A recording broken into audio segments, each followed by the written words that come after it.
This is the moment that Tuesday's explosion devastates the coronavirus intensive care unit at St. George Hospital in Beirut.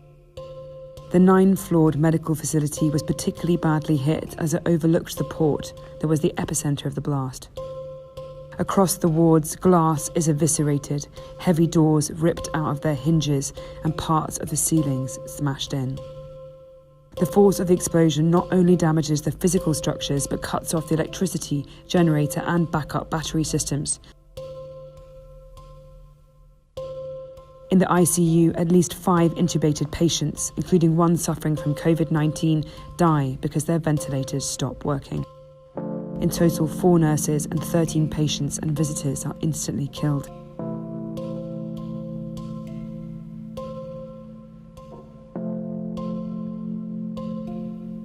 Another medic is captured on camera ferrying newborn babies to safety. 1 week on, the hospital is still trying to repair the damage that they estimate will cost millions of dollars. No elevator was functional and no electricity was there. So we divided the groups into groups of 10 for every floor.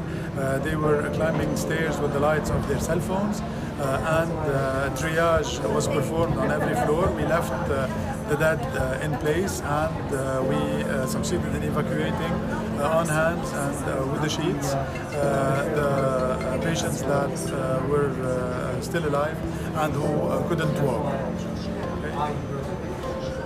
This is just one of several hospitals gutted in the blast. In fact, the World Health Organization estimates that more than half of Beirut's healthcare facilities that they evaluated are non-functional.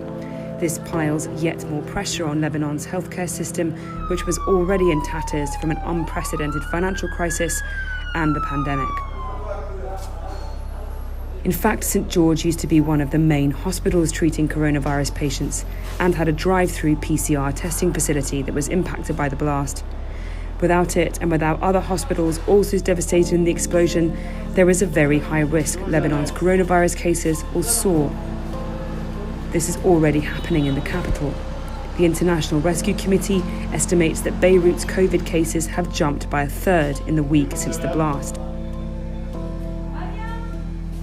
At St. George, they are trying to reopen some of the floors and wards, but fear they will not have the capacity to take on the coronavirus cases. They worry that the immediate devastation from Tuesday's explosion is just the beginning of an even larger humanitarian crisis.